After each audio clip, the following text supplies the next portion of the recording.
საქმე საღამოს ვაგრძელებთ საფონდო ბირჟებზე საუბრით და აც უკვე გავლილი კვირაც უნდა შევაჯამოთ, რომელიც ამერიკული ინდექსებისათვის საკმაოდ პოზიტიური აღმოჩნდა, რადგანაც საშუალოდ ვიხილეთ დაახლოებით 1.2%-იანი ზრდა, ზოგიერთ კომპანიას კი გაცილებით უკეთესი შედეგი ჰქონდა და მათი ზრდის მაჩვენებელი 5%-ის ფარგლებში იყო. ერთ-ერთი ასეთი გამორჩეული კომპანია იყო Nvidia, რომელმაც გავლილი კვირის განმავლობაში ნამდვილად ძალიან კარგი შედეგები აჩვენა, ხოლო ყველაზე დიდი ლუზერი, ასე ვთქვათ, იყო კომპანია Tesla, ძალიან მარტივი გასაგები მიზეზების გამო. მოკლედ, ამჟამინდელი მონაცემებითაც Wall Street-ის საფონდო ბირჟაზე ინვესტორების განწყობა არის პოზიტიური, როგორც ხედავთ, S&P 500 შემთხვევაში პლუს 0.91% გვაქვს, Dow Jones-ის ინდექსი 0.76%-ით არის გაზრდილი, ხოლო Nasdaq-ის შემთხვევაში მატების მაჩვენებელი არის დაახლოებით 1%-ის. საერთო ჯამში განწყობა არის ნამდვილად პოზიტიური. ევროპაშიც ანალოგიური ვითარება, როგორც ხედავთ, გაზრდილი არის 600 უმსხვილესი კომპანიის საერთო კაპიტალიზაცია და მატების მაჩვენებელი არის პლუს 0.31%. შანხაის ინდექსი თითქმის არ შესულა დღის განმავლობაში, ხოლო Nikkei შემთხვევაში მცირედი მატება გვაქვს და ის შეადგენს 0.5%-ს.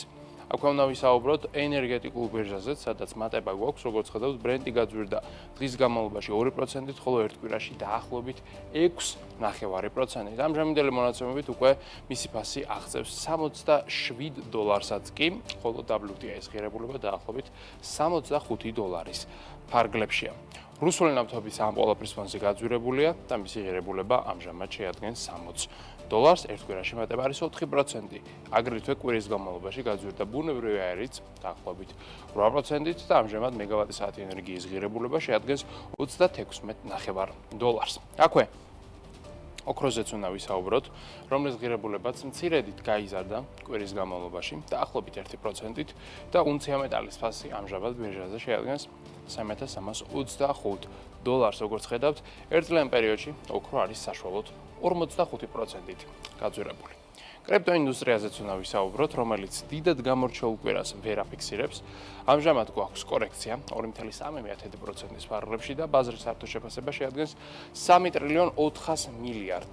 ბიტკოინის ფასი საკმაოდ სტაბილურია, სხვათა შორის ბოლო პერიოდში და ის ამჟამად არის $105,000, ხოლო ეთერიუმი $2,500 ვაჭრობა. როგორც ხედავთ, კვირის განმავლობაში ბიტკოინის ფასი ფაქტობრივად არ შეცვლილა, ხოლო ეთერიუმი დაახლოებით 4%-ით დაეცა. ამის ფონზე კაპიტალიზაცია ეთერიუმისა გვაქვს $300 მილიარდი, ბიტკოინის შემთხვევაში $2.88 ტრილიონ.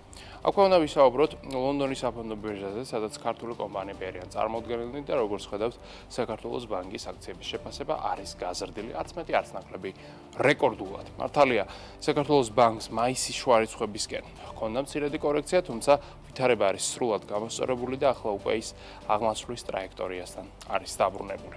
TBC-ის შემთხვევაშიც პოზიტიური დინამიკა გვაქვს ამ ეტაპზე და დღევანდელ სავაჭრო სესიაზე პლუს 1.5% ფიქსირდება. აქვე ბოლოს ორი უდესით უნდა ვთქვათ, ლარში ინვესტირების შესაძლებლობაზეც, რომელსაც ჩვენ გვთავაზობს Foresight Investment Group.